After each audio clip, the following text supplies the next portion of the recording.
ආල්පුවන් සුබුදැස්සනක් වාසනාවන්ත ජයග්‍රාහී දවසක් ප්‍රාර්ථනා කරනවා ඔබට.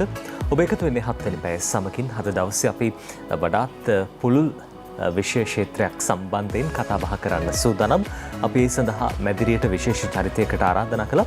සාමාන්‍යයෙන් අපි දන්නවා ලෝකේ බොහෝ රටවල් ගත්තාම ඒ රටේ සංවර්ධනයේ මනින මිම්මක් විදිහට අඛණ්ඩ විදුලි සැපයුම කියන කාරණාව සැලකිල්ලට බඳුන් වෙනවා, භාජනය කරනවා. ඉතින් අපේ රටේ අඛණ්ඩ විදුලි සැපයුමක් පවත්වාගෙන යන්න කැපවෙච්ච ප්‍රධානතම රාජ්‍ය ආයතනය ලංකා විදුලි බල මණ්ඩලය. ලංකා විදුලි බල මණ්ඩලයේ සභාපතිතුමන් ඉංජිනේරු විජිත හේරත් මහත්මයා අද දවසේ අපිත් එක්ක 7 වෙනි පැයට එකතු වෙන්නේ. සුබ දැසනක් ඔබතුමන්ට. ආයිවන් සුබ දැසනක්. අර ආරම්භයේදී කිව්වා වගේ විජිත හේරත් මහත්මයා මේ අඛණ්ඩ විදුලි සැපයුම රටක සංවර්ධනයට අනිවාර්ය වූ අංගයක්. අපි දන්නවා රටේ සිද්ධ කරන කර්මාන්තවලට ජනතාවට මේ හැම දිනෙකටම අඛණ්ඩ විදුලි සැපයුම කියන දේ කොච්චර ඉවහල් වෙනවද කියන කාරණාව හොඳින්ම දන්නවා. විශේෂයෙන්ම රටක ඉදිරි ගමන සංවර්ධනය කරා යන මාවතේදී විදුලි සැපයුම කියන දේ බොහොම වටිනවා. ඒ කර්මාන්ත සිද්ධ කරගන්න හැම දෙයකටම මේ විදුලිය කියන දේ අද අත්‍යවශ්‍ය සාධකයක් බවට පත් වෙලා තියෙනවා. කාලයකින් නම් කියනවා අපේ රටේ 100% විදුලි සැපයුමක් ලබා දෙන්න ඕන කියලා විවිධ රජයන් බලයට පත් වෙනවා. විවිධ සංවිධාන වලින් මේ සඳහා පෙරමුණ ගන්නවා. හැබැයි තවමත් අපේ රටේ 100% විදුලි සැපයුමක් තියෙනවද? මේක ප්‍රශ්නයක්. ඔබතුමා කොහොමද මේ පිළිබඳව කියන්නේ සහ මේ පිළිබඳව විශේෂයෙන්ම අපිට දැනුවත් කරන්න සූදානම් නම් 100% විදුලි සැපයුමක් අපේ රටේ දැන් තියෙනවද? හොඳයි, බොහොම ස්තුතියි. මම මුලින්ම ස්වාධීන රූපවාහිනී මාධ්‍ය ආයතනයට ස්තුතිවන්ත වෙනවා. මේ රටේ බොහොම වැදගත් මාතෘකාවක් සමාජගත කරන්න අපිට ආරාධනා කිරීම ගැන. ඇත්තටම විදුලි සැපයීම ඔබතුමා කිව්වා වගේ විදුලිය සංවර්ධනය මයින මිම්මක්. ඒ වගේම විදුලිය කියන එක මේ වෙනකොට මූලික අවශ්‍යතාවයක් කියලා තියෙනවා. එතකොට ලංකාවේ මේ වෙනකොට අපේ ඉන්නවා පාරිභෝගිකයෝ ලක්ෂ 65ක්. ඒකෙන් ලක්ෂ 50ක් විතර තියෙන්නේ ගෘහස්ත. අමතරව කර්මාන්ත තියෙනවා, ඊට පස්සේ සේවා. එතකොට ඒ වුණාට පහුගිය දවස්වල අපි සමීක්ෂණයක් කරලා බලපුවාම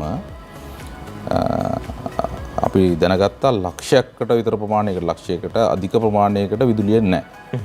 එතකොට ලක්ෂ 50කින් ලක්ෂයක් කියන්නේ 102කට විතර විදුලිය නැහැ. 98කට තමයි විදුලිය තියෙන්නේ. ඉතින් මෙතනදී අපි අර ඉස්සෙල්ලා කිව්වා වගේ මේක මූලික අවශ්‍යතාවයක්. එහෙනම් අපි ඒ වෙනුවෙන් රජයක් හැටියට ක්‍රියාත්මක කරන්න ඕනේ කියන තීරණය කරු ජනාධිපතිතුමා ඒක සෞභාග්‍ය දැක්මේ විශේෂයෙන් කියලා තියෙනවා. ඊට පස්සේ විදුලි බල අමාත්‍යතුමා හැටියට ඩලස් ඇමතුමා මේකට මැදිහත් වුණා. ඒ වගේම ජනාධිපති කාර්ය සාධක බලකායේ සභාපතිතුමා ගරු බැසිල් රාජපක්ෂ මැතිතුමා මේක පුළුවන් තරම් ඉක්මනට දෙන්න කියලා. ඒක ඒ වෙනුවෙන් විදුලි බල මණ්ඩලය ක්‍රියාත්මක වෙලා තිනවා 100%ක් මේ අවුරුද්ද ඇතුළත සියලුම පවුල් වලට විදුලිය ලබා දීමේ වැඩපිළිවෙල. විදුලි බල මණ්ඩලය අර ජනතාවට හිතවාදී නැත්නම් ජනතාවගේ ඉදිරි අනාගතයේ සෞභාග්‍ය උදා කරන්න කැපවෙච්ච ආයතනයක්. විශේෂයෙන්ම අපි දකිනවා පහුගිය කාලේ පුරාවටම විදුලි බල මණ්ඩලයට විවිධ චෝදනා එල්ල වුණා. සමහරවිට විදුලි ඒකකයක මිල සම්බන්ධයෙන් පහුගිය කාලේ කොරෝනා අවධියේදී මේ විදුලි බිල් ගණනය කිරීම අපි ඒ ගැන කතා කරන්න සූදානම්. හැබැයි මේ හැම තැනකටම එන්න විශේෂයෙන්ම විදුලි බල මණ්ඩලය අර ජනතාවගේ අත්‍යවශ්‍ය සේවාවන් සපයන ආයතනයක් බවට පත් වෙලා තියෙනවා.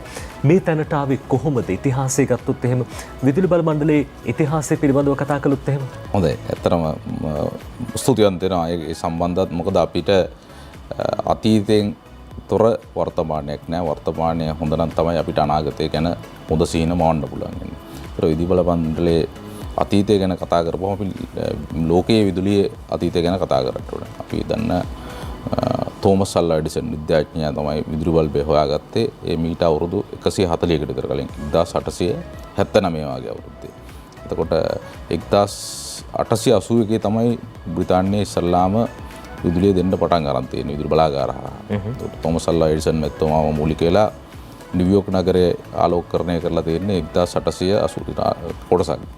නිවාස ගොඩනැගිලි 14000කට 1882 වෙනකොට දීලා තියෙනවා. ඊට පස්සේ මේත් එක්කම ලංකාවටත් ඇත්තරම ඒ කිට්ටුවම විදුලිය ඇවිල්ලා තියෙනවා. ලංකාවේ 1883 වගේ වෙනකොට පළවෙනි මේ නගරේ පළවෙනි පොඩි බලාගාර වලින් විදුලිය දෙන්න මේ ඩීසල් ජනන වලින් දෙන්න පොඩි ප්‍රමාණයෙන් පටන් අරන් තියෙනවා. ඊළඟට ලංකාවේ පළවෙනි විදුලි බල පනත ගෙනත් තියෙන්නේ 1895 විතර. ඊළඟට ලංකාවේ පළවෙනි බලාගාරය හැටියට මෙගාවට් 3ක බලාගාරයක් පටන් ගන්න තියෙන 1902 විතර අවුරුදු 120කට විතර ගන්නේ. එතනදී අපි විශේෂයෙන් සඳහන් කරන්න ඕනේ මේ කුඩා පරිමාණයෙන් තියෙනවට ලංකාවේ හිටපු ඉතාමත් සුවිශේෂ ජල විදුලියේ පියා හැටියට සැලසගෙන ඩීජේ මුල සුරේන්ද්‍ර මහත්මයා මේ කුඩා පරිමාණයෙන් දෙනකොට එතුමා දකිනවා එතුමා අතර මුලින්ම සිවිල් ඉංජිනේරුවෙක්. හැබැයි එතුමා මහවැලි මේ කැලණි ගන්ත්‍රෝණියේ ඛනිජ සම්පත් හොයන පරීක්ෂණයකදී එතුමා දකිනවා මේකේ තියෙන විභවය කොච්චරක්ද කැලණි ගඟේ. එතකොට තමයි තීරණය කරන්නේ 1900 විතර කැලණි ගඟ මූලාශ්‍ර කරගෙන ලංකාවේ පහන් ලක්ෂයක් පත්තු කරන්න පුළුවන් කියන එක. ඒ වගේම ලංකාවේ දුම්රිය විදුලියෙන් දුවන්න පුළුවන් කියලා මේ අවුරුදු 110කට 120කට කලින් කියලා තියෙනවා. ඒ කිව්වට එතුමාගේ යථාර්ථයක් කරගන්න 1950 අවුරුදු 70කට කලින් තමයි ලංකාවේ ප්‍රධාන ජල විදුලි බලාගාරය මේ ලක්ෂපාන විවෘත වෙන්නේ.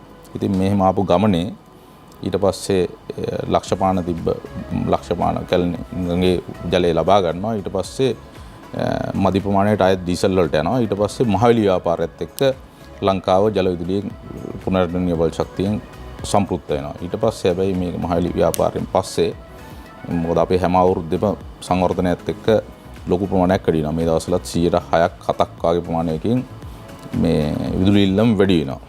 එතකොට මේ ඉල්ලුමට සරලන්න විදුලි බලාගාර හැදෙන්න ඕනේ. මේකෙදී 80 ගණන් වල අන්තිමම තමයි කතා කරලා තියෙන්නේ ගල්ලංගුරු ගැන. මොකද ජල විදුලිය ඉවර වෙන නිසා. හැබැයි මේක යථාර්ථයක් පත් කරගන්න බැරි වෙනවා අවුරුදු 20ක් විතර යනකම්.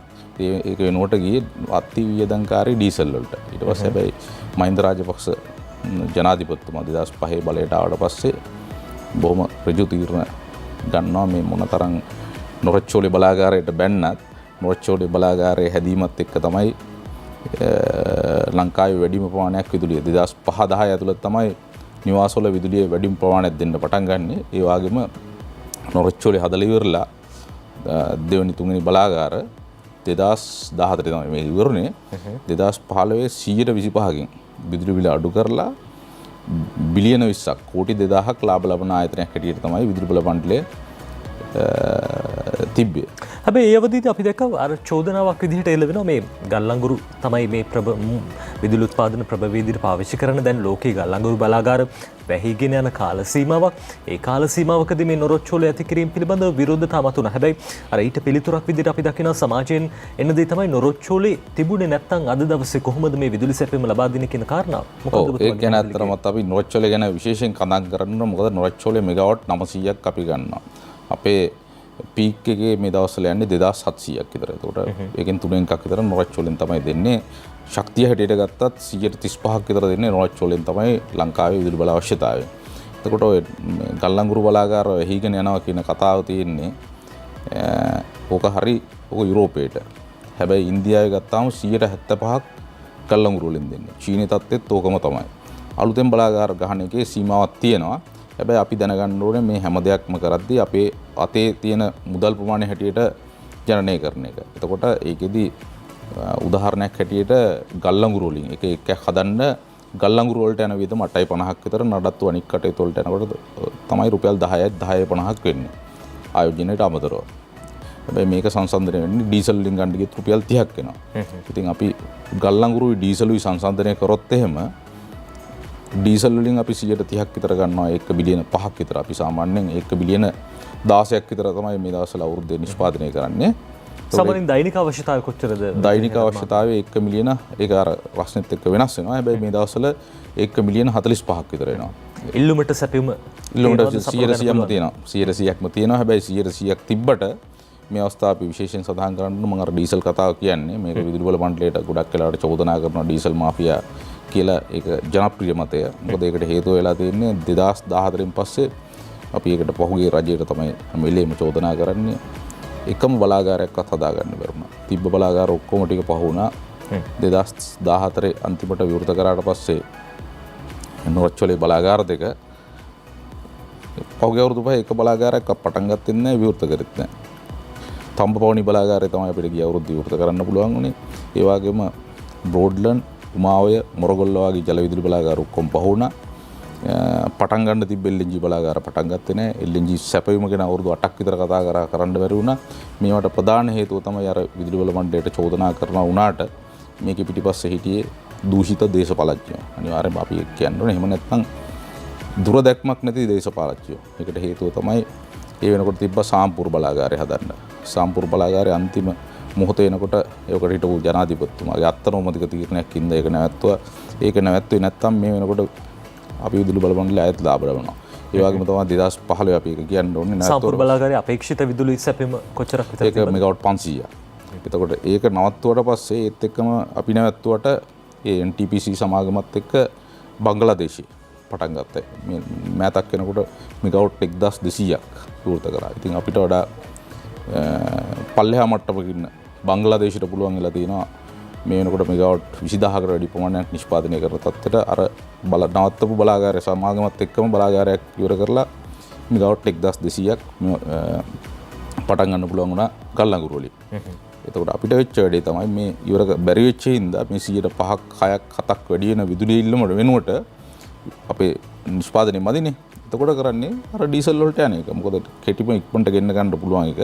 ඒක ඊට පස්සේ මාෆියාවක් බවට පත් වෙනවා. එකක් හදන්න රුපියල් 30ක් යනවා. ඩීසල් වලින් සාමාන්‍යයෙන්. එතකොට 30ක් යනකොට අපි හදනවා අපේ 130ක් විතර ඉල්ලුම. බිලියන 5ක් විතර හදනවා ඒක. හිතන්න අපිට වෙන පාඩුව ඩීසල් වලින් ගත්තාම අපි සාමාන්‍යයෙන් එකක් විකුණන්නේ 1650ට විතර. විකුණන මිල සාමාන්‍ය මිල මුළු ඒක ගාණ බෙදීම එන මුදල බෙදීම එක ගාණ ඉන්නේ රුපියල් 1650ක් විතර.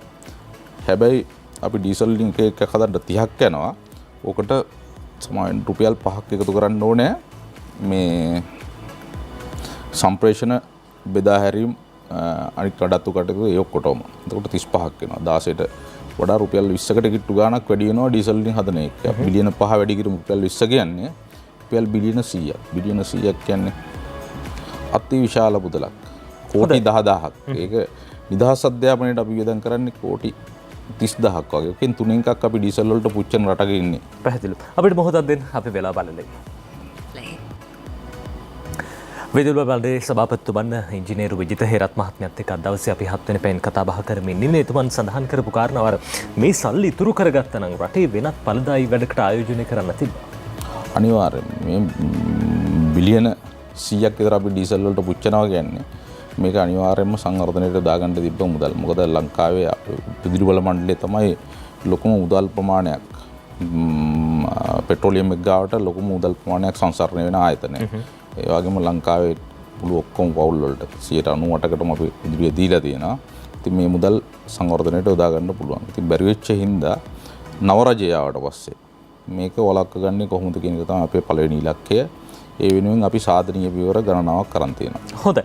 ඔබතුමන් අර සඳහන් කරපු කාරණාව බොහොම වැදගත්. අපේ රටේ අර හදිසි විදුලි අවශ්‍යතාවක් ඇති වුණොත් ඩීසල් බලාගාර වලින් තමයි මේ දේවල් සපයගන්නේ, සපුරගන්නේ. හැබැයි මේ දේවල් පරිසරයට කොයිතරම් හොඳද කියන කාරණාව බොහෝ වෙලාවට ඉතින් නැවතත් අපිට ප්‍රශ්න කරන්න සිද්ධ වෙනවා. ඒ කෙසේ වෙතත් ඔබතුමන්ලගේ අනාගත දැක්මත් එක්ක ඒ සැලැස්මත් එක්ක අපි දැක්ක දැන් තම්බපවණී බලාගාරයේ විවෘත කරන පරිසරයට හිතකර පුනර්ජනනීය බලශක්තිය පාවිච්චි කරලා විදුලි උත්පාදනය කරන දැන් විදුලි බල මණ්ඩලයේ මූලිකත්වයේ පෙරමුණ අරගෙන තියෙනවා. අපි දැක්ක සූර්ය බලයෙන්ුත් විදුලි නිෂ්පාදනය කරනවා. මේ පුනර්ජනනීය බලශක්තිය දැන් ලෝකේ අපි දකින ට්‍රෙන්ඩ් එකක් නැත්නම් අලුත් ප්‍රවණතාවක් තමයි මේ ශක්තිය පාවිච්චියට ගන්න එක. විදුලි බල මණ්ඩලයේ සූදානම්ද මේ ඉදිරි අභියෝගවලට මුහුණ දෙන්න? අනිවාර්යයෙන්ම ඒකත් ඉතාමත් පැහැදිලිව කියන්න ඕන ගරු ගෝඨාභය රාජපක්ෂ මැතිතුමාගේ සෞභාග්‍ය දැක්මේ කියන්නේ පුනර්ජනනීය බල ක්ෂේත්‍රයට අපි උපරිමයෙන් යනවා කියන එක. ඒ වගේම විවාදයක් නැහැ. අනිවාර්යයෙන්ම ලෝකයේ තව අවුරුදු 10ක් 20ක් 30ක් යනකොට 100%ක්ම පුනර්ජනනීය බල ශක්තියට යනවා. ඒක තමයි ට්‍රෙන්ඩ් එක. හැබැයි මේ ට්‍රෙන්ඩ් එක තියද්දි මේකේ තියෙන අපේ සීමාවන් ටිකක් තියෙනවා. එකක් තමයි මේ කීයටද අපි ගන්න කියන එක. දෙවෙනි එක තාක්ෂණික සීමාව. එතකොට පහුගිය කාලේ අතරම අපි සුළං වලින් ගත්ත විදුලි බලාගාර වලින් අරන් තිබ්බේ රුපියල් 25ට 24ට වගේ තමයි එක එකක් අරන් තිබ්බේ. හැබැයි මේ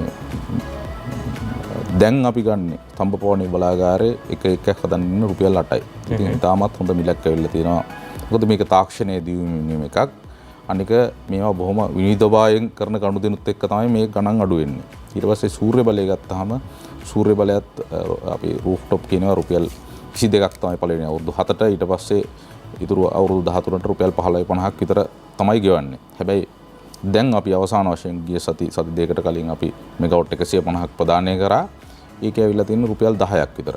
ඊට අමතරව අපි විශේෂයෙන්ම මේ පුනර්ජනනීය බල ශක්තිය සූර්ය බලය වැඩි කරන්න අපි යනවා ගමට බලාගාරයක් කියලා වැඩසටහනක්. ඒකේ මේ වෙනකොට අපි ට්‍රාන්ස්ෆෝමර් 7000ක් අඳුරගෙන තියෙනවා. එතකොට මේ ට්‍රාන්ස්ෆෝමර් එකට කිලෝවොට් 100ක බලාගාරයක් පර්චේස් 50ක විතර බලාගාර 7000ක් හදන වැඩ පිළිවෙලේ පළවෙනි ටෙන්ඩර් එක අපි මේ 25 වෙනිදා දානවා. ඒකේ බලාගාර 800කට. ඒතර ඒකෙන් බලාපොරොත්තු වෙන්නේ ගමට බලාගාරයක් කියන එක තමයි සංකල්පය. ඒකෙන් උපරිම මිල සීමා කරලා තියෙන රුපියල් 14.50ක් වගේ. ඒ වගේම තරංකාරී ටෙන්ඩර් වලින් අපි ගන්නෙ. එතකොට 14ට වැඩි අඩු මුදලට අපි බලාපොරොත්තු වෙනවා ඉතිරි අවුරුදු 3 ඇතුළත බලාගාර 7000 කිලෝවොට් 100 බලාගාර 7000ක් හැදීම වැඩ පිළිවෙල. ඒ වගේම අපි මේ වෙනකොට සැලසුම් කරලා දිනවා මන්නාරම ඉතුරු මෙගාවොට් 200ක් සුළං වලින් ගන්න සියමලා මුඩුව සූර්ය බලාගාරයක් මෙගාවොට් 100ක්. ඒ වගේම ජල විදුලි බලාගාර අවසාන ටික අපි උමාවේ පරක් වෙච්ච එක උමාවේ මේ අවුරුද්ද විවෘත කරනවා. බ්‍රෝඩ්ලන්ඩ් මේ අවුරුද්ද විවෘත කරනවා. මොරගොල්ලේ වැඩ පටන් ගත්තා. ඒක නම් තව අවුරුදු 3ක් විතරයි. උමාවේ තත්ත්වය කොහොමද දැන් මේ වෙනකොට අපි දැක පහුගිය කාලේ දැවැන්ත විරෝධතා මතුවෙනවා සහ මේ ජලය සම්බන්ධයෙන් ගැටලුවක් මතුවනවා. මේ උමාවේ ගැන කතා කරද්දිත් අපි ඇත්තටම ගණන් හිලව් එක්ක කියන්න ඕනේ මේක. මේ සමාජයේ මත අර ගෙනියන්නේ මේ අවස්ථාවේදී පුද්ගලයෝ සහ මේ විෂය ගැන දන්නේ නැති පුද්ගලයෝ තමයි සමහරලාට මේව කරන්නේ. උමාවෙන් ඔබ දන්නවද එක අවුරුද්දකට 1 මිලියන 300ක් හදන්න පුළුවන්. මෙගාවොට් 120යි 1 මිලියන 300ක් හදන්න පුළුවන්. එතකොට මේවා ජල විදුලිය අපිට යන්නේ ඇත්තටම ජල විදුලිය රුපියල් 2-3ක් තමයි යන්නේ අපිට දැන් තියෙන ආයෝජන ඉවර වුණාට පස්සේ නිෂ්පාදනය කරන්න. එතකොට අපි ඕක තිබ්බේ නැත්නම් එහෙම රුපියල් 30ක් යන ඩීසල් වලින් තමයි ගන්න වෙලා තියෙන්නේ. මොකද උමාවේ අවුරුදු 5ක් පරක් වෙයි. මේ වෙනකොට ආයෝජනයේ සම්පූර්ණ වියදම් කරලා ඉවරයි. මේ දවස්වල එක දවසක් උමාවේ පරක් වීමේ පාඩුව මිලියන 300 වැඩි කරන්න රුපියල් 30න් මිලියන 9000යි බිලියන 9යි. ඕක බෙදන්න 365 මිලියන 25ක් කෝටි 2කමාරක් පාඩුවේ උමාවේ බලාගාර එක දවසක් පරක් වීමේ දැනට පාඩුව. ඉතින් මේක අවුරුදු 3ක් පහුගිය රජේ නවත්තන් හිටියා. ඒ නවත්තපු හින්දා තමයි මේකේ ලීක් එක වළක්ව ගන්න බැරි වුණේ. ඉතින් මේ අත්‍රෝමතික තීරණ මේ තාක්ෂණ වේදීන් කතා කරන්නේ නැතුව මේ ව්‍යාපෘතියක් යනකොට අතරමැද නවත්තන්න බෑ. ඒකේ දැන් ඒකේ ආපු මොකද ගල්ලා තියෙන ඔක මේ සමල්ලවටත් තිබ්බා. ඉතින් මේවට තාක්ෂණයෙන්ම තමයි උත්තර දෙන්න ඕනේ. එහෙම නැත්නම් දේශපාලන තීරණ අරගෙන හරියන්නේ නැහැ. ඔව් ඒ කාලේ නිලධාරීන් විදිහට රජයට ඔබතුමන්ලා පෙන්වලා දුන්නේ නැද්ද මේ නෑ පෙන්වලා දුන්නා. ඒක අනිවාර්යෙන් මොකද මේ ඉංජිනේරුවෝ මේක මේ ඒ කට්ටියට තියෙන තාක්ෂණය දිහා බලන්න ඒ වුණාට ඉතින් මෝඩ හිටපු මෝඩ පාලකයෝ නැත්තම් අවස්ථාවාදී පහුගිය රජයට ගහන්න ඕනේ හින්දා මේ ව්‍යාපෘතිය නවත්තලා පොඩි ඒක මේ ෂෝ එකක් දැම්මා. ෂෝ එකේ පාඩුව එක දවසක කෝටි 2කමාරයි. ඉතින් මේ කෝටි 2කමාරේ ඒවා පාඩු ඉල්ල තියෙනවා අවුරුදු 5ක් විතර. ඉතින් නවරජය ආවට පස්සේ ඒක පුළුවන් තරම් ඉක්මනට කරනවා කියලා දැන් මේ අවුරුද්දේ අපි අනිවාර්යයෙන්ම විවෘත කරනවා. ඉතින් ඒක අනිත් පැත්තට ගත්තාම අපි ඉංජිනේරු හැටියට කියනවා ලංකාවේ ඉංජිනේරු 1400ක් විතර ඉන්නවා රජයේ ඉංජිනේරුවෝ. ඔය ඔක්කොටම රුපියල් 15000ක 15000 දුන්නොත් මිලියන 22යි යන්නේ දවසකට. මොකක් හරි මාසෙකට දීමනාව. හිතන්න ඔය මාස 4ක් උමාවේ ඉක්මන් කරොත් මුළු මොකද ඉංජිනේරුවන්ට අර රජයේ ඉංජිනේරුවන්ට පඩිමදි කියලා තියෙනවා අපි ඒ පැත්තට ගන්න. එහෙම නැත්නම් ඒ අති විශාල මුදලක් මේ පාඩු කරනවා මේක පරක්කු කිරීම හින්දායි. හොඳයි. දැන් බොහෝ දෙනෙක් සහ මේ විශේෂයෙන්ම දැන් විදුලි බල මණ්ඩලය ගැන කතා කරනකොට අපිට අහන්න දකින්න ලැබෙන කාරණාව තමයි හැමතිස්සෙම කියන මේ පාඩුයි විදුලි බල මණ්ඩලේ පාඩු ලබනවා දැවැන්ත පාඩුවක් ලබාගෙන තමයි මේ විදුලිය ලබා දෙන්නේ කියන කාරණාව. තාමත් විදුලි බල මණ්ඩලේ පාඩු ලබන ආයතනයක්ද කොහොමද? ඔව් මං කිව්වා අර 2014 මේ නොරොච්චෝලේ හදලා 125ක් විදුලි බල බිල අඩු කරලා මේක බිලියන 20ක් බිලියන 20ක් කෝටි 2000ක් ලාභ ලබපු ආයතනයක්. හැබැයි බලාගාර හදපු නැති හින්දා ඩීසල් වලට යන්න වුණා. 2019 පාඩුව විතරක් කෝටි 8500ක් න බිලියන 85ක්. 2020 ඇස්තමෙන්තු කරලා තිබ්බේ කෝටි 9000කට බිලියන 90කට. හැබැයි නවරජය ආවට පස්සේ ගත්ත පීරණ ඉන්ධන සහනය අපිට හම්බුණා. නොරොච්චෝලේ වැඩියෙන් දීවා. ඊට පස්සේ කොරෝනා හින්දා 103ක් විතර විදුලි ඉල්ලම අඩු වුණා. ඊට පස්සේ අපි ඉමර්ජන්සි පවර් ගත්තේ නැහැ. ඉතින් මේවා හින්දා 2020 අපේ අලාභය බිලියන 60ක් වගේ ප්‍රමාණයක් තමයි උනේ. හැබැයි විජිත හේරත් මහත්මයා දැන් ඔබතුමාලා සඳහන් කරනවා දැන් ජනතාවට විදුලි ඒකකයක් ලබා දෙන්න රුපියල් 16.50කට. හැබැයි දැන් සුළං විදුලි බලෙන් රුපියල් 8ක් වියදම් වෙන්නේ. ඒ වගේම සූර්ය බල ශක්තියෙන් රුපියල් 7ක්, ඒ වගේම ජල විදුලියෙන් රුපියල් 14.50ක මේ වගේ වියදම් වෙන්නේ. හැබැයි ජනතාවට ලබා දෙන්න 16.50ට. ඔව් එතන පාඩුවක් ලබන්න පුළුවන්ද? ඔව් එතන අර මං කිව්වේ රුපියල් ඔබතුමා කිව්වා ජල විදුලිය රුපියල් 2යි ගාණක් යන්නේ. සූර්ය බලය 22කට තිබ්බේ දැන් ඒක 10ට විතර ඇවිල්ලා තියෙනවා. ගල්ලංගුරු රුපියල් 10යි. මේකේ හානියම කරන්නේ ඩීසල්. ඩීසල් වලින් 30ක් ගන්නවා රුපියල් 30ක් යනවා. එතකොට ගන්න ඔය ඕක නිෂ්පාදන වියදම. ඔය නිෂ්පාදන වියදමට අපි බෙදා හැරීම් සම්ප්‍රේෂණ ඒ ටික තව රුපියල් 5කුත් එකතු කරන්න ඕනේ. එතකොට තමයි අපිට එක එකයක් නිෂ්පාදනය කරන්න සාමාන්‍යයෙන් නිෂ්පාදනය කරලා පාරිභෝගිකයාට ගෙනියන්න රුපියල් 23ක් යනවා. ඒ 23ක් යන එක තමයි අපි 16.50ට දෙන්නේ. එතකොට රුපියල් 7ක විතර අපි 23ට හදලා 16.50ට තමයි දෙන්නේ.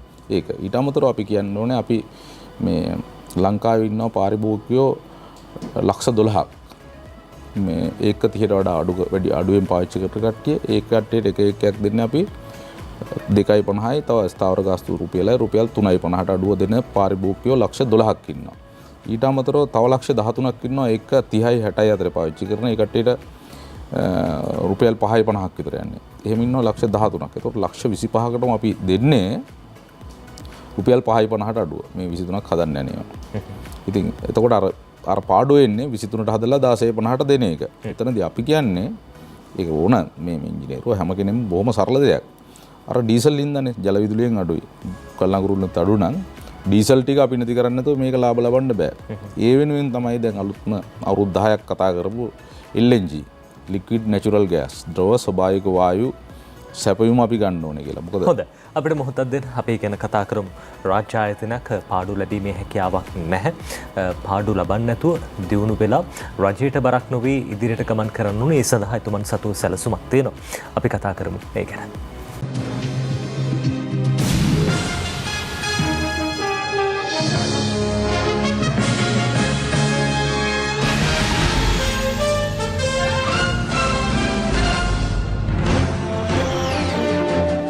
ඔබටත් එකතු වෙන්නේ 7 වෙනි පැය සමගින් අද 7 වෙනි පැයට එකතු වෙන්නේ ලංකා විදුලි බල මණ්ඩලයේ සභාපතිතුමන් ඉංජිනේරු විජිත හේරත් මහත්මයා. එතුමන් සමගින් අපි බොහෝ දේ කතා කළා. විශේෂයෙන්ම එතුමන් සඳහන් කරපු කාරණා අතර අපි දැක්කා දැන් ඉදි කරන්නට තිබිච්ච බලාකාර ඉදි නොකිරීම නිසා අද දවසේ විදුලි බල මණ්ඩලයේ පාඩු ලබන තත්වයකට පත් වෙලා ඉන්නවා. දැවැන්ත අභියෝගයකට මුහුණ දෙන්න සිද්ධ වෙලා ඉන්නවා. විශේෂයෙන්ම දැන් ඔබතුමන් අර කලින් සඳහන් කළ සාම්පූර් බලාකාරය.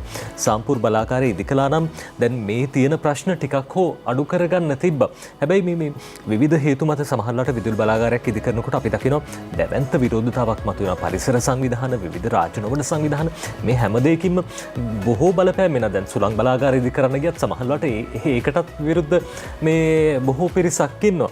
මේ දේවල් මැඩගෙන ඉස්සරහට යන සූදානම්ද සහ අපි සම්පූර්ණ බලාගාරය ඉදි කරනකොට මේ යෝජනාව ඉදිරිපත් වුණාම ඒ ඇති වෙච්ච බලපෑමත් අපි කියමු.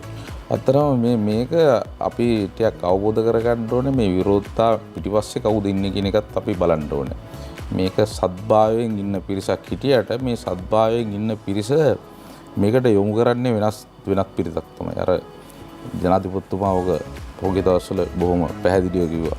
මාධ්‍ය නිදහස කියන්නේ රටේ මහ ජනතාවගේ මාධ්‍ය නිදහස මිසක් මාධ්‍ය ආයතන වල අයිතිකාරයන්ගේ මාධ්‍ය නිදහස හරි නෙමෙයි. ඒක ඒකට මාපියාවක්. මේකත් මේ පරිසරය කියන එකත් අත්තම සිද්ධිය බොහොම සද්භාවයෙන් රට ගැන ආදරය කරන පිරිසක් ඉන්නවා. හැබැයි මේ කට්ටිය හිටියට මේ කට්ටිය මාධ්‍ය හරහා වෙන දේවල් හරහා මේකට යොමු කරන්නේ මේ අවස්ථාවාදී පිරිසක්. ඒක පිටිපස්සේ බලාගාර ගත්තොත් ඩීසල් මාෆියාව ඉන්න පුළුවන්. එහෙම නැත්නම් රට අස්ථාවර කරන්න බලාගෙන ඉන්න පිරිසක් වෙන්න පුළුවන්. සාම්පූර් වලටත් ඕකම තමයි උනේ. සාම්පූර් බලාගාරය හදද්දී කතා කරලා අවුරුදු ගණනාවක් අවුරුදු 6ක් කතා සාකච්ඡා කරලා ඔක්කොම අවසාන වශයෙන් 2015 ටෙන්ඩර් කරන්න තියෙනකොට ඒ ප්‍රදේශයේ හිටපු සමහර වෙලාවට ජාතිවාදී පිරිස් වෙන්න පුළුවන්.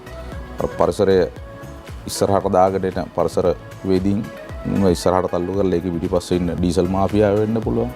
ඉතින් මේකට පහුගිය හිටපු ජනාධිපතිතුමා ගණන් ඉලක්කම් දන්නේ මේ බලපෑම ආවා කෙලින්ම නැත්තුවා. ඉතින් අපේ හැම වෙලේම මේකේ අපි චෝදනා කරන්නේම හිටපු ජනාධිපතිතුමාගේ අත්නෝමක තීරණයකින්ද තමයි මේ සම්පූර්ණ නැවතුනේ. සම්පූර්ණ තිබ්බනම් මෙගාවට් 500ක් එනවා. ඒ වෙනුවට යන්න ඕනේ ඩීසල් වලට. එතන රුපියල් 30යි.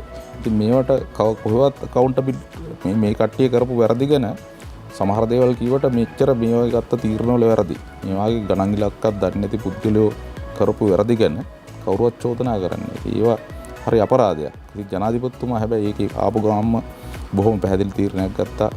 ඒ වෙනකොට LNG බලාගාරේ නඩුවක් ගිහිල්ලා අවුරුදු 3ක් නැවතිලා තිබ්බා. ඒ තීරණය ඒක ක්‍රියාත්මක කරන්න කියලා ආව තීරණය ඒක අපි බහුගේ සති දෙකකට කලින් මුල් කරලා තියන්න පුළුවන්. LNG බලාගාරේ මේ මෙගාවට් 300. ඊට පස්සේ තව බලාගාරයක් අපි ටෙන්ඩර් කරලා ගන්නවා. ඊට අමතරව ඇත්තටම නොරච්චෝලේ 4 වෙනි බලාගාරය. ඒකත් අපි ක්‍රියාත්මක කරන්න ඕන. මොකද ඒක බලාගාරයකින් නොරච්චෝලේ මෙගාවට් 300කින්. උතර 900ක් තියෙනවා. 300 බලාගාරයකින් බිලියන 1.8ක් හදන්න පුළුවන් එක. මං කිව්ව රුපියල් 10ක් තමයි යන්නේ. ඉන්ධන වලට සහ නඩත්තුවට තව ආයෝජන රුපියල් 5ක් ගියත් රුපියල් 15ක් අපිට ඉදිරිපත් කරන්න පුළුවන්. ඒතර 15 වැඩි කිරීම බිලියන 1.8 කියන්නේ බිලියන 27ක්. කෝටි 2700ක් අපිට අවුරුද්දකට ඉදිරි කරන්න පුළුවන්. එතකොට මේකට යන්නේ කෝටි බිලියන 60ක් විතර. අවුරුදු 2.5-3කින් මේ ආයෝජනය එනවා. එතකොට ඉදිරි වෙනවා. ඉතින් මේවා කරන්න රජයේ තීරණ අරන් තියෙනවා. අරන් තියෙන ටික ඇත්තටම අපි ක්‍රියාත්මක කරන්නත් ආරම්භක වැඩ පිළිවෙල. LNG බලාගාරය හැදුව පටන් ගත්තා. ඒ වගේම ඊළඟ LNG එක අපි ටෙන්ඩර් එක දානවා. ගල්ලංගුරු බලාගාරයේ 4 වෙනි පියවර අපි කතා කරගෙන යනවා. මේ ඔක්කොම පුනර්ජනනීය බල ශක්තියත් කරන ගමන් වැදගත්ම තීරණය තමයි මේ ඩීසල් 130ක් ගන්න එක නැති කරන්න නම් අපි LNG liquid natural gas ද්‍රව ස්වභාවික වායු වලට යන්න ඕනේ.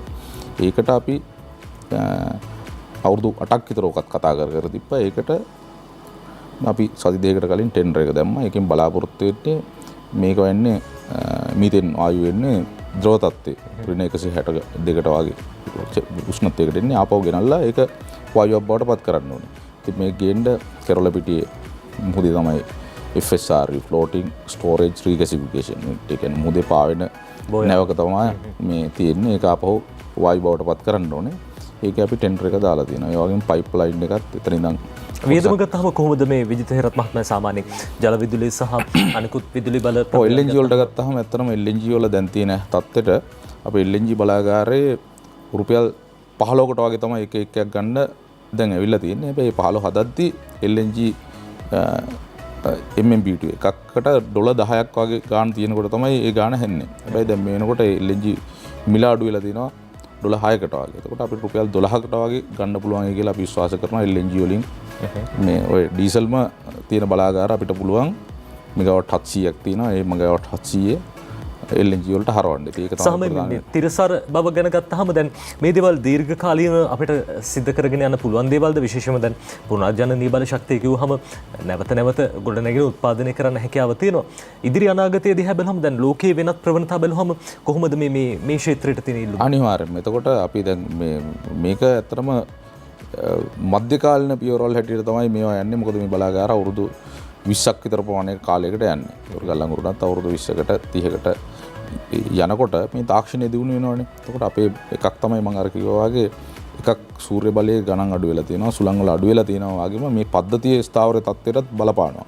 මොකද සූර්ය බලයේ දවල් කාලේ තියෙන්නේ සුළං තියෙන එක වෙලාවකට. එතකොට එක දිගට බලය සපයන්න පද්ධතිය ස්ථාවර කරගන්නත් ඕනේ. එතකොට මේ තාක්ෂණික සීමාවන් මගහැරවගෙන යන්න අපිට කාලයක් යනවා. සහ මේ අපි දකින දේ තමයි විදුලිය කියන්නේ ගබඩා කරලා තියන්න පුළුවන් දෙයක් නෙවෙයි. මේ මොහොතේම උත්පාදනය කළ යුතු දෙයක්. දැනකොට හැම වෙලෙම වෙන්නේ අපි පාවිච්චි කරන ප්‍රමාණයට උත්පාදනය සමාන වෙන්න ඕනේ. දැන් තමයි ගබඩා කරන්න ක්‍රම කීපයක් තියෙනවා. එකක් තමයි බැටරි වල මිල වැඩි තිබ්බා. දැන් මිල අඩු වෙගෙන යන හින්දා බැටරි ස්ටෝරේජ් බැටරි වල ඉතුරු කරන එක යනවා. ඊට අමතරව අපි අලුතෙන් මේ කැබිනට් අනුමැතිය හම්බුණා පම්පින් ස්ටෝරේජ් කියලා. ඒතකොට කරන්නේ වැඩියෙන් උත්පාදනය වෙලාවට මේ වතුර පම්ප් කරලා ආපහු වතුර ටික පොම්ප කරනවා ආපහු ජලාශයට. ඒකට ජලාශයේ වතුර හැටියට තමයි මේක ඉතුරු වෙන්නේ. විභව ශක්තිය විදිහට ගබඩා විභව ශක්තිය විදිහට ගබඩා කරනවා. ඉතින් මේ වගේ වැඩ පිළිවෙල ලෝකේ ක්‍රියාත්මක වෙනවා.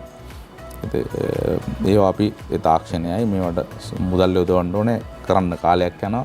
ඉතින් මේවා කරද්දී අපි හැම වෙලේම ස්තුතිවන්ත වෙන්න ඕනේ මේ කටයුතු කරන්නේ මේ තාක්ෂණය ගැන දැනුමක් තියෙන මේ කැපකිරීමක් තියෙන මේ රටේ පිරිසක්. එතකොට ඒ පිරිස අපි අගය කිරීමට ලක් කරන්නත් ඕනේ. එහෙම නැත්නම් අර පොදු ජනප්‍රිය මතය හැටියට මේක විදුලි බල මණ්ඩලය මේක විදුලි මාෆියාව ඩීසල් මාෆියාව කියලා කියනවා වගේම එහෙම නැත්නම් අර අපේ ඩලස් සමුත්තුමා කියන්නේ දේශපාලඥයෝ ගත්තොත් අර තඩි ඇඳුමක් මේ බඩක් තියෙන හොරෙක් හැටියට අඳිනවා වගේ විදුලි බල මණ්ඩලයටත් ගොඩක් වෙලාවට මේ චෝදනාවක් නගනවා ඩීසල් මාෆියාවක්. ඕක නෙමෙයි ඇත්ත තත්ත්වය. වෛද්‍යවරුන්ටත් ওই විදිහේ චෝදනා කරනවා මේක. අර පහුගිය කාලේ චෝදනාවක් තිබ්බා විදුලි බල මණ්ඩලයේ අපේ සේවක මහත්මීන් අධික වැටුප් ලබනවා මේ පිරිස මේ හොඳට පඩි ගන්න පිරිසක් කියලා. ඇත්තටම එතනදිත් අපි කියන්න ඕනේ මේ හොඳ පිරිසක් තියාගන්න නම් හොඳ පඩියක් දෙන්න ඕනේ. එහෙම නැත්නම් එන්නේ අපේ රටේ ගත්තාම දැන් අපිත් එක්ක හිටපු විශ්වවිද්‍යාලයෙන් අවුට්ච අපේ බැච් එක ගත්තොත් භාගයක් විතර ලංකාවේ අරලා ගිහිල්ලා. ඉතින් මේ ලංකාවේ බුද්ධිමත් දක්ෂ පිරිස තියාගන්න නම් හොඳ වැටුපක් ගෙවන්න ඕනේ. ඉතින් ඒක සාධාරණයක් වෙන්නත් ඕනේ. මොකද රටේ අනික් මේ කට්ටිය විතරක් නෙවෙයි ඉන්නේ. ඉතින් ඒකින්ද සාධාරණ මට්ටමේ ක්‍රියාත්මක වෙන්න ඕනේ කියන තැන තමයි ඉන්නේ. ඉතින් ඒතරදී මම හිතන්නේ ඒ ගන්න වැටුප ලොකු අසාධාරණයක් තියෙනවා කියලා. මොකද බඩු මිල ආරම හැම දෙයක්ම වැඩිනේ. එතකොට ඉතින් මේ හොඳ සේවයක් දෙන්න එකක් තියෙන්න ඕනේ. අපිට අනික විදුලි බල මණ්ඩලයේ පාඩු ලබන්නේ කිසිම හේතුවක් නිසා පඩි හින්දා නෙමෙයි. මොකද පඩි වලට යන්නේ 10% විතර ප්‍රමාණයක් ඩීසල් හින්දාම තමයි. ඉතින් එතකොට අපි බලන්න ඕනේ ප්‍රධාන අර ලොකු පින්තූරේ බල්ලා ඩීසල් ටික නැති කරන එක තමයි අපි. ඒකට නැතුව මේ මිනිසුන්ගේ පඩිය අඩු කරන්න ගිහිල්ලා මේවා කරන්න පුළුවන් දේවල් නෙමෙයි. ඉතින් කරන දේවල් තියෙනවා. ඩීසල් නැති කිරීමෙන් පුළුවන් මේ වැඩේ කරන්න. විජේ හේරත් මහත්මයා මේ දැන් අපි දකිනවා චීනය ඉන්දියාව වගේ රටවල දැන් අලුතින්ම මතුවලා තියෙන ප්‍රවණතාව තමයි දැන් චීනයේ බොහෝ කාලෙකින් දැන් ක්‍රියාත්මක වෙන න්‍යෂ්ටික බලාගාර. අපේ රටේ න්‍යෂ්ටික බලාගාර ඉදි කරන්න හැකියාවක් තියනවාද? විශේෂයෙන්ම දැන් උතුරු පළාතේ අපි දකින දූපත් තියෙනවා. මේ දූපත් වල ඒ දේවල් පාවිච්චිට ගන්න පුළුවන්. මොකද්ද? ඇත්තටම ගත්තහම මේ මං හිතන්නේ ඒකටත් අපි යා යුතුයි කියලා හිතනවා. මොකද මේ අසල්වැසි මංගේ බංග්ලාදේශය අපිට වඩා දුප්පත් රටක්, අපිට වඩා අධ්‍යාපන මට්ටම පහළයි. මේ අර හියුමන් ඩෙවලොප්මන්ට් ඉන්ඩෙක්ස් එක ගත්තාම අපිට වඩා භාගයකටත් 150කටත් එහා ඉන්නේ. අපි 72 ඉන්නේ. ඉතින් ඒ වගේ රටකත් මේ පළවෙනි න්‍යෂ්ටික බලාගාරය පටන් ගන්න තියෙනවා බංග්ලාදේශ වල. ඉතින් අපිත් මං හිතන්නේ පුනර්ජනනීය බල ශක්තිය අපිට පුළුවන් නම් ගන්න අතරේ අරවා වුණත් පරීක්ෂණ මට්ටමේ අපි මොකද ඔය වැඩක් කරන්න අවුරුදු ගාණක් යනවා මේ ඒකේ ෆිසිබිලිටි මේක ශක්‍යතා අදන වාර්තා ඒවා කරලා තිබ්බට කිසිම ප්‍රශ්නයක් නැහැ. දැන් විජේරත් මහත්මයා මේ මොනවද තියෙන බලපෑම් දැන් අපි දැන් ඔබතුමන් සඳහන් කළා බංග්ලාදේශය ආරම්භ වෙලා තියෙන බංග්ලාදේශයට පුළුවන් නම් ඒ අපිට බැරි.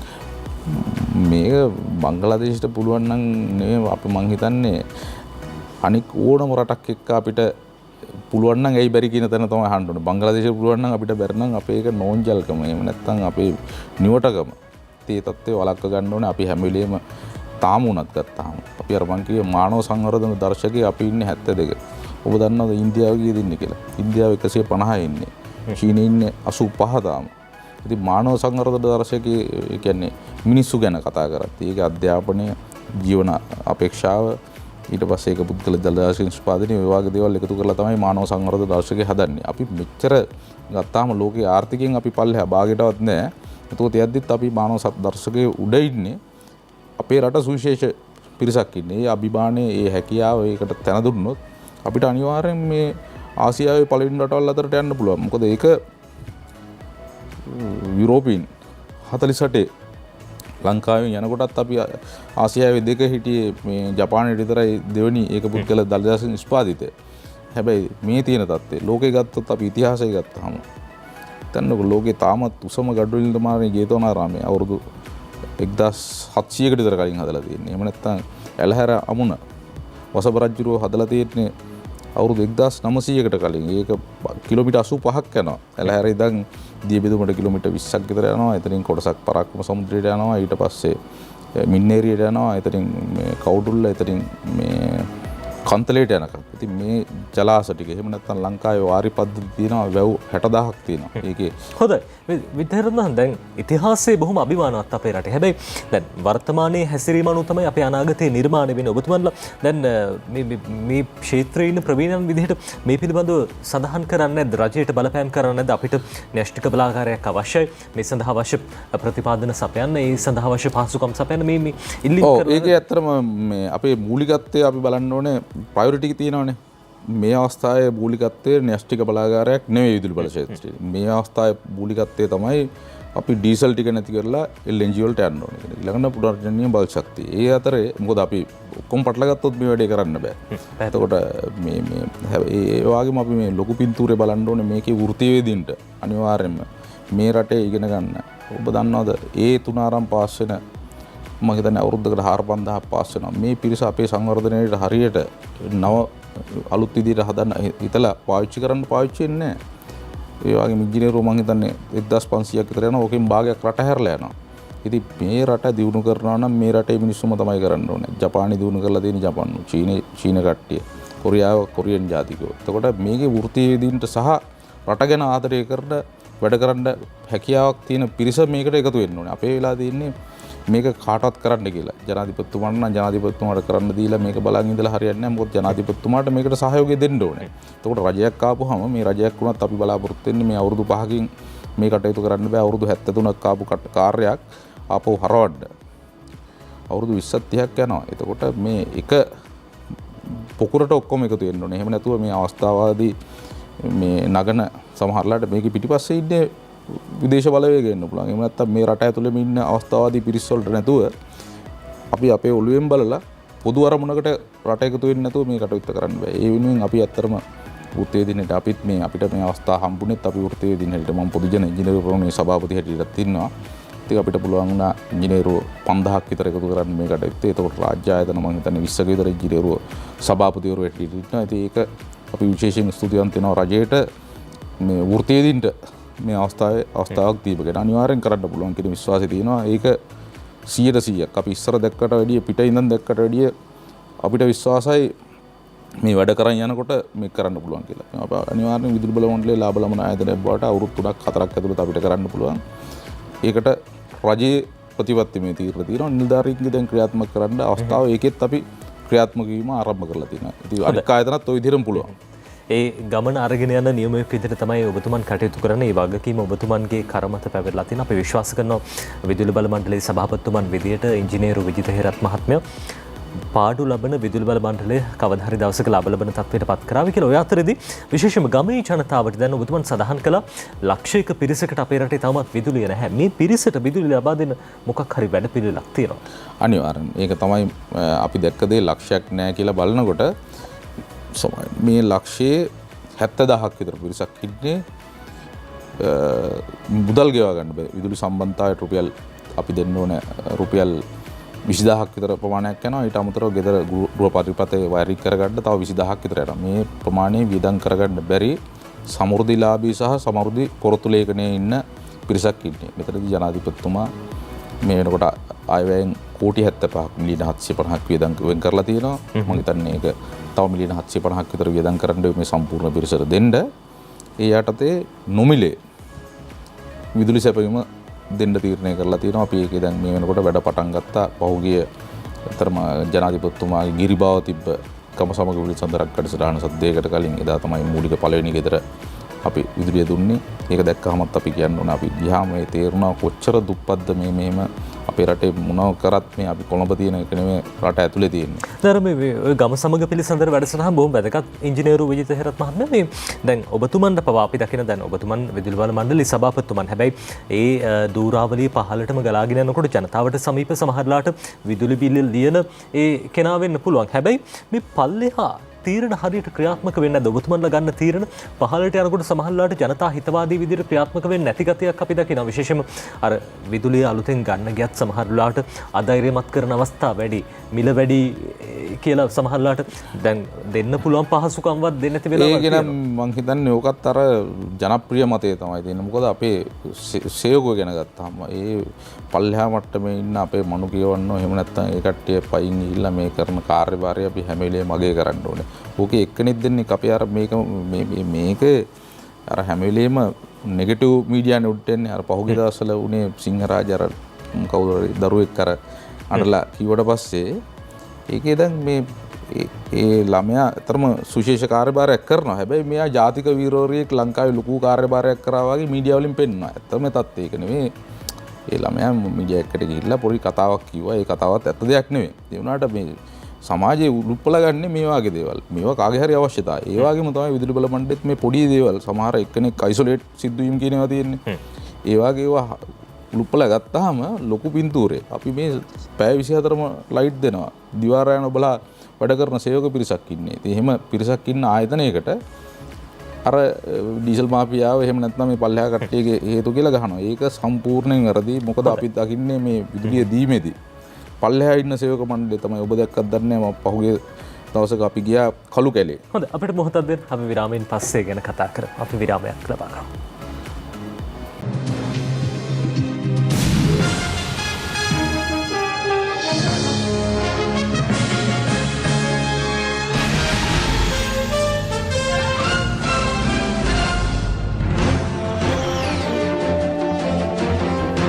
ඔබනාතත් එකතුනේ 7 වෙනි පැය සමගින් අපි කතා කරමින් ඉන්නේ ලංකා විදුලි බල මණ්ඩලයේ සභාපතිතුමන් ඉංජිනේරු විජිත හේරත් මහත්මයාත් එක්ක. අර ඔබතුමන් කියාගෙන ආපු කතාවක් තිබ්බ කළු කැලේ කතාව.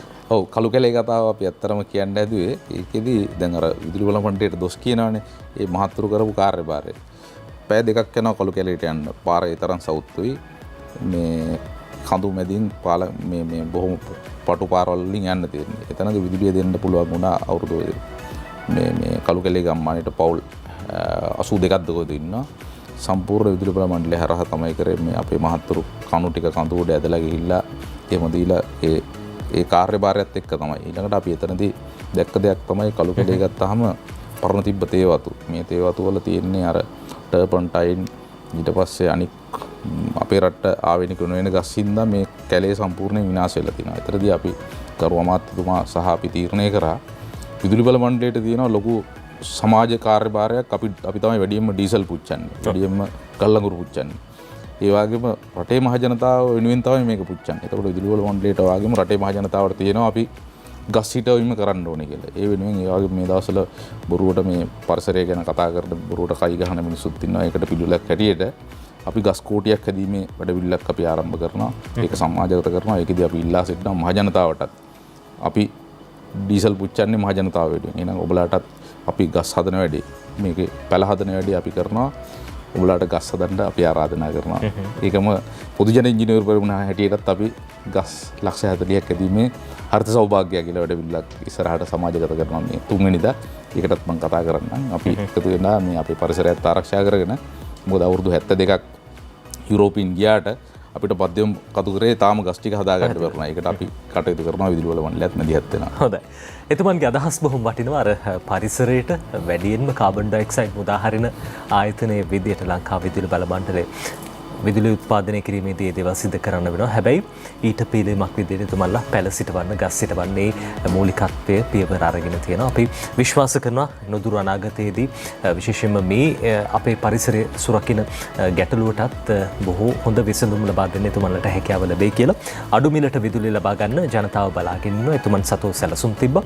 ඒ සැලසුම් ඉදිරියේදී ක්‍රියාත්මක වෙවි. ජනතාව විදියට රටට අපිට හැමදෙනෙක්ටම සහනයක් අත්වේ කියලා අපි විශ්වාස කරනවා. බෙහෙවින් ස්තුතිවන්ත වෙනවා.